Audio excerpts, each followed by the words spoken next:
Against all warnings, no one believed it until it was too late. Hope, sweet, loyal, principled, had always been the heart of the Logan family's carefully constructed image. A vision of grace under pressure, the woman who endured Liam's betrayals, Steffi's provocations, Brooke's manipulations, and the never-ending war between Forrester and Logan. She had survived everything, but at a price. After years of trying to hold on to a man who couldn't choose her without looking back, something inside Hope had cracked. And Thomas Forrester was there when it happened. He had been there through it all, first as an obsession, then as a threat, then as a partner, then as a father to her child. Slowly, dangerously, he rebuilt himself piece by piece. His therapy, his art, his clothing designs, his fierce loyalty to Douglas. And though everyone warned her, screamed at her, doubted her, Hope began to trust him. Then she loved him. And then, out of nowhere, she married him. There was no engagement, no announcement, no Instagram teasers or social media countdowns. Hope, Logan, and Thomas Forrester flew to Monte Carlo and returned 2 days later as husband and wife. The press didn't even catch it. The family found out through a single email. The subject line, "We're married." H&T, the fallout was nuclear. Brooke collapsed when she read it. Ridge threw a chair through the Forrester office wall. Steffi accused Thomas of manipulation. Liam stormed into Forrester and demanded answers, as if he still had the right to expect them. Eric, stunned, couldn't speak. And Donna, stunned even further, couldn't stop speaking. Hope didn't care. She stood in front of them all, calm as ice, and simply said, "I'm not your little girl anymore." From that moment, the Warlands were redrawn. Hope moved out of the Logan estate and into the Forrester compound. She shifted her shares in Hope for the future to a private trust, giving Thomas full design control. Brooke begged her to reconsider. Katie called her delusional. Ridge tried to stage a family intervention. But Hope didn't flinch. She believed in Thomas. Or at least, that's what she told herself. Behind closed doors, the marriage was strange. It wasn't toxic. It wasn't passionate. It was intense, intimate, surgical. Thomas was obsessed with pleasing her, doing everything right.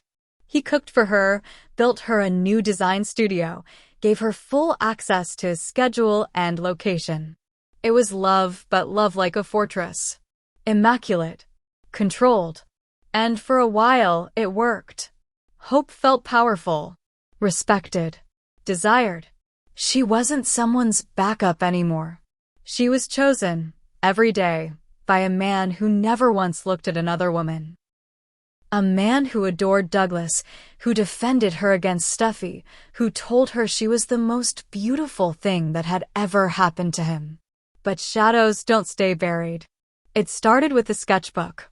Hope found it under Thomas's bed, pages filled with charcoal drawings of her asleep, her brushing her hair, her laughing with Douglas. But there were others. Darker ones. Images of her crying. Of Liam, bloodied. Of Brooke in flames. The longer she flipped, the colder her skin became. Then came the phone call from Paris. A former therapist of Thomas, concerned about inconsistencies in his behavior. Concerned that he had stopped attending therapy months ago. Concerned that he had forged letters of progress to remain on the Forrester board. Hope didn't confront him. She watched. She waited. She reviewed security footage, him deleting emails, intercepting calls, hiding packages in the basement of Forrester. She traced receipts, hidden medication orders, unsent letters, digital forensics, and finally, what she feared the most, a hidden file on his personal laptop, labeled Forevermind Zip. Inside were hundreds of photos, surveillance photos. Hope in the grocery store. Hope in Liam's driveway. Hope holding hands with Douglas at a playground, all taken from angles that could only come from drones or long-lens cameras. Her hands shook. Her world tipped. But instead of fleeing, she did something else. She told no one. She buried the knowledge. She slipped the laptop back where she found it. And she smiled. Because if Thomas thought he could manipulate, he was about to learn that Hope Logan had inherited more from Brooke than just good cheekbones. She turned the tables. She seduced him with more intensity, took over design meetings, rebranded Hope for the future as the Logan line, a move that enraged Steffi and infuriated Ridge. She launched a campaign celebrating her fresh start with Thomas, using his obsession to drive her own narrative. Feminine strength. Redemption. Control. But it didn't stop there. Hope approached Carter with a secret offer: transfer all Thomas's intellectual design property rights into the trust under her name. Legally sound. Completely binding. Carter hesitated. But she pushed harder. He folded. By the time Thomas found out, it was done. She owned everything he had created over the last 3 years. Thomas broke. He screamed, pleaded, begged. But Hope was cold. "You wanted me forever," she said. "Well, now I have you on paper. On camera. In court." Then she handed him divorce papers. 1 year. That's how long it took her to reclaim her identity, her power, her future.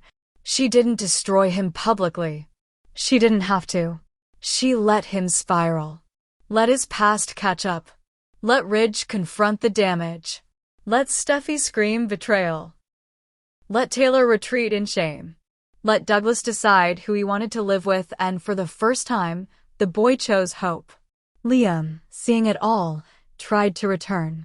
Tried to offer comfort. But Hope only said one thing: "You never fought for me." He did. And now? I fight for myself. The final scene unfolded at a Fashion Awards gala in Milan. Hope took the stage alone, receiving the International Vanguard Award for Innovation in Branding. Wearing a silver gown she had designed herself, standing under lights that once would have made her tremble, she looked into the camera and smiled. Not out of joy, out of victory. Backstage, Thomas stood watching. Silent. Unseen. His eyes sunken, his posture broken. He didn't speak. He just stared at the woman who had once been his fantasy and now was his executioner. Hope never looked back. Hope had everything. After divorcing Thomas and seizing control of his entire design catalog, she stood at the top of Forrester Creations as both creative force and power broker.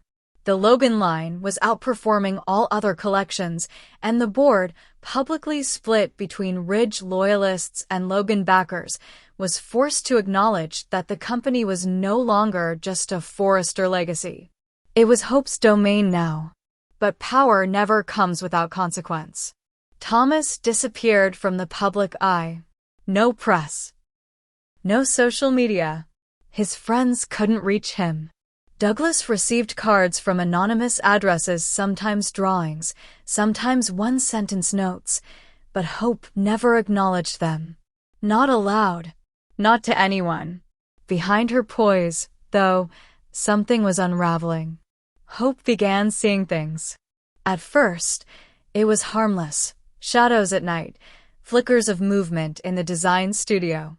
Then came the mannequins posed at her desk when she swore she had locked up. Then the whispers. The laptop camera turning on. Messages on her mirror: "You're mine." Still, she thought it was Thomas. She wanted it to be Thomas. But when Ridge had a private investigator run a trace, the results were chilling. Thomas had checked into a long-term psychological facility in Zurich. Voluntarily. With no communication privileges. It wasn't him. Which meant someone else had taken up his obsession or had never left. Enter Emma Barber's cousin, Noah Barber, a name that hadn't surfaced in years. a quiet intern in IT at Forrester during the height of Thomas's original spiral, Noah had always kept his distance. But he had seen the chaos, the lies, the cover-ups. And he had never forgiven the Forresters for what happened to Emma, or how it was buried. Now he wanted justice. And Hope? She was the symbol of it all. Noah posed as an anonymous whistleblower and began leaking internal documents to the press.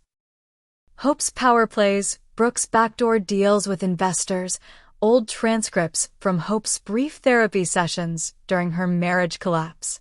He hacked design files, staged financial discrepancies. Slowly, he painted Hope as unstable, dangerous, obsessed, just like Thomas. The media turned. Hope, once the golden girl of fashion, was suddenly a PR liability. The board began whispering about suspension. Brooke tried damage control, but was outplayed by Steffi, who returned from Europe to stabilize the brand, as co-CEO backed by Ridge. Hope refused to be pushed out. She went to Switzerland. She visited Thomas. He didn't speak at first. Not until she whispered, "They're trying to erase me." Thomas looked up with hollow eyes and said, "Now you know how it feels." He told her everything. About Noah, about what he suspected, about how Noah had once confronted him in the parking garage after Emma's death, about how the guilt had driven him into treatment. Hope left the clinic shaken. Back in LA, she did what only a Logan could do. She fought dirty. She planted a spy inside IT. She used Bill Spencer's connections to dig into Noah's past. She discovered evidence of sabotage, manipulation, impersonation. Enough to press charges. Enough to bury him. But she didn't go to the police. She went to Carter. "Give me a reason," she told him. "Give me a clause in the Forrester bylaws that says I can handle this quietly, permanently." Carter warned her, "If you cross this line, you're not Hope Logan anymore." She crossed it anyway. Noah disappeared. No press. No noise. Just gone. Hope told herself it was justice. But the price was becoming clear. She had become everything she once hated. And then, in a final twist, Douglas, older now, sharper, found the sketchbook. The second one. A hidden volume Thomas never showed anyone. In it were drawings of Hope. But not in fear. Not broken. Glorious. Triumphant. Rising from flames. Standing over a ruined city. Douglas brought it to Ridge. It wasn't obsession, the boy said. It was prophecy. Ridge reeled. All this time, he had blamed Thomas. But it was Hope who had steered the wheel in the final chapters. Hope who knew what she wanted. Hope who burned down the old system. The season ends with a press conference. Hope, now flanked by legal counsel, steps down from her position as CEO to focus on healing. But her final words echo like gunfire, "Don't mistake silence for surrender. I built this empire in the shadow of a man who never chose me. And I will return when it's mine again. Entirely." As cameras flash and reporters shout, Steffi watches from the balcony, glass in hand, whispering to Ridge, "She's not like Brooke anymore." "No," Ridge says. "She's worse." Fade to black.